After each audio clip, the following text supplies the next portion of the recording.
Welcome back to OnPrep, and I'm creating the series of data structure and algorithm, and I will be focusing on the topic wise instead of solving the random algorithm related questions. So let's get started. So these are the important data structures on which the algorithms and problems are built upon. To start with, array is a linear data structure where all the data, it can be an integer, a string, or a complex objects, are exists in a linear continuous memory allocations. We will go through each of this topic in detail. Tree is another data structure. The data, the items, elements are available. More technically it is called as nodes. These are available in a non-linear format. For example, parent will have multiple children and those children will have further their grandchildren. So these elements nodes are exist in the non-linear fashion. What does that mean is these nodes can be accessed from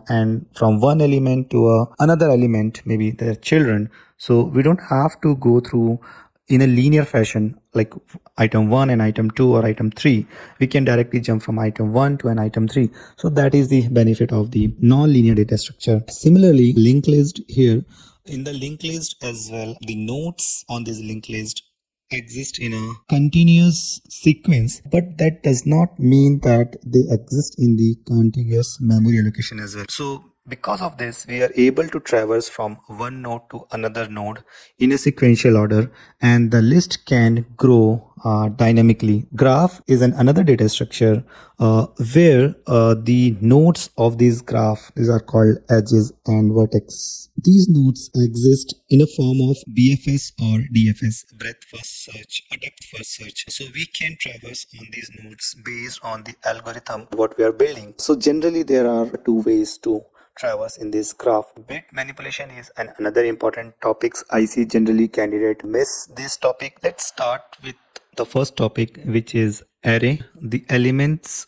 are exists in this array with a fixed size and with continuous memory allocations. So generally the subtopic of this array are the sorting, two-pointer approach, binary search. Sliding window exists in two forms: fixed and variable sliding window, backtracking and dynamic programming. So let's start with this sorting here. We will go through the multiple sorting algorithms exist and what are the trade-offs, pros and cons between these sorting algorithms. For example, the merge sort does the sorting with the time complexity of n log n, or the bubble sort which does the sorting with the n square time complexity. But the bubble sort does not take any memory allocations. However, the merge sort takes. So these are the trade-offs between the time complexities and the memory allocations. Another subtopic of this array is the two-pointer approach, where generally there are kind of like a start pointer or the end pointer,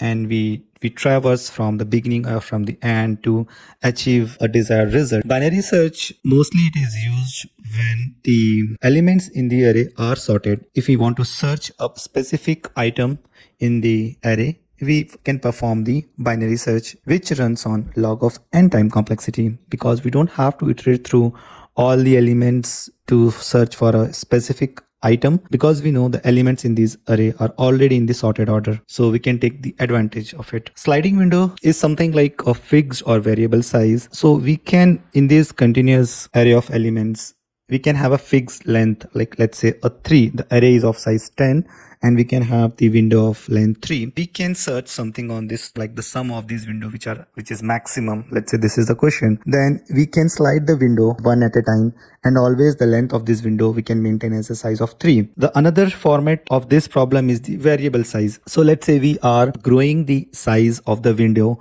until it meets the specific condition, and the length of this window is keep on expanding. Once it satisfied the condition, we can calculate the result, and then again we can start moving the start pointer and then again increasing the end pointer to finding out until we get the right window.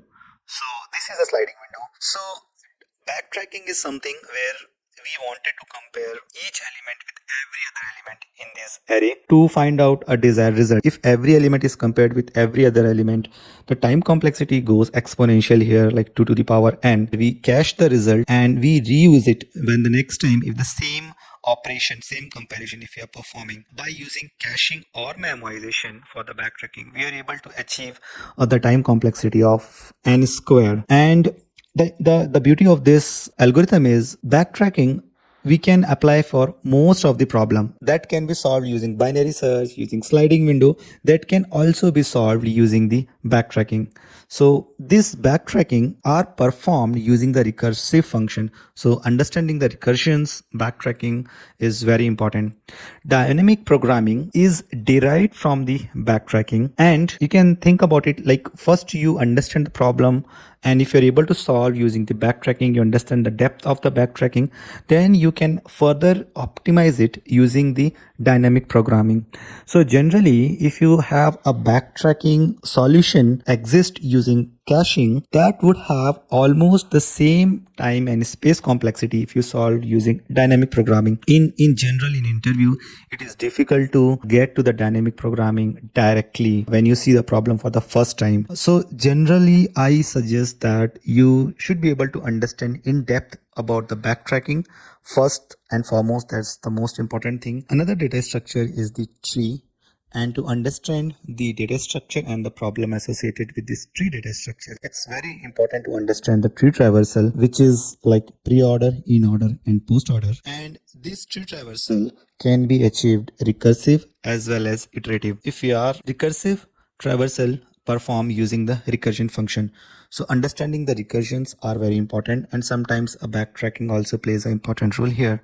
Iterative traversal on this tree is performed using the stack and queue, and this is also we can relate with if we are doing the traversal on the tree using queue, we can say that we are doing the a breadth first search here, and if we are performing the stack, we can say that we are performing the depth first search or depth traversal in the tree. This is also you can relate like if you are actually doing the recursion traversal on the tree, it is internally using the stack. And if you are doing the iterative traversal using the stack, it means explicitly you are using the stack data structure for doing the iterative traversal. So almost you can consider the traversal using the recursion, or if you are doing the traversal using the stack explicitly, both you can consider as a kind of a same pattern or an algorithm. Let's discuss about the linked list. You can also consider double linked list in this category. Basically, both works in the same principle where the nodes are exist sequentially, and we can iterate through all these nodes sequentially. The benefit here is the list can grow dynamically as many nodes as we want, but the nodes are exist in a sequential order. If we wanted to jump from one node to, let's say, in the middle of the linked list, we will not be able to do it. We can only traverse from first node to a second nodes at a time. So general patterns on this algorithm are like slow and fast pointer. So you must have like known about tortoise and hare problem, where faster pointer jumps over the time and slower pointers jump over the one node, and at the end when faster pointer reaches to the end of the linked list, the slower pointer will be pointing to the middle of the linked list, and that's how we will be able to get to the middle node of the linked list. Reversing a linked list is something like if we have a node like 1, 2, and 3, one is pointing, head is pointing to 1. Now if you want to reverse a linked list, then it will be like 3, 2, 1, head is pointing to 3. So in this case, if you see that we have reversed the linked list. So if you solve a basic pattern around this approach, you would have a better understanding to solve more and more problem related to the linked list. These are the two problems or two approaches what I see that will build the foundation of the linked list related problems. Another data structure is the graph. You can also include a trie data structure here. Let's first discuss about the graph here. So in case of graph, all the nodes are basically having some relationship with other nodes, kind of a one to one or one to many, many to one, and how we traverse from one node to another node, how we reach from the source to a destination, that differs based on the approaches. Are we traversing in a breadth first or a depth first? Breadth first means from a first node we are iterating through its all the neighbors, traversing all the neighbors, and then going through first neighbor, and then again going through all the neighbors. This is how we are going spiral basically, and that's what it is, a breadth first search. In DFS, we go to the first node, first neighbor, then its neighbor, then its, and we go to the end. And then again, we start with the second neighbor. So this is a depth first search or depth first traversal. Both of it's having its own limitations, trade-offs, and the benefits.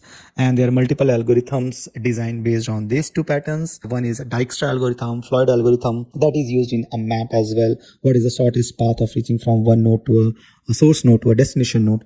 Trie data structure here. A trie data structure is something like is used by the Elasticsearch internally, where if we type like 3-letter word and it gives the recommendation suggestions, and this is how like a graph is used internally, where all the characters are having a relationship with one character, and then that second character is having a relationship with the third character, and this is how the relevant document is being suggested. Bit manipulation, as I suggested earlier, most of the time it is being overlooked by many candidates, but believe me, it's very interesting if you try to solve some of the basic problems, some of the approaches like AND operator or operators, XOR operator. One of the problem I think about is like flipping zeros and ones in given string or given a number.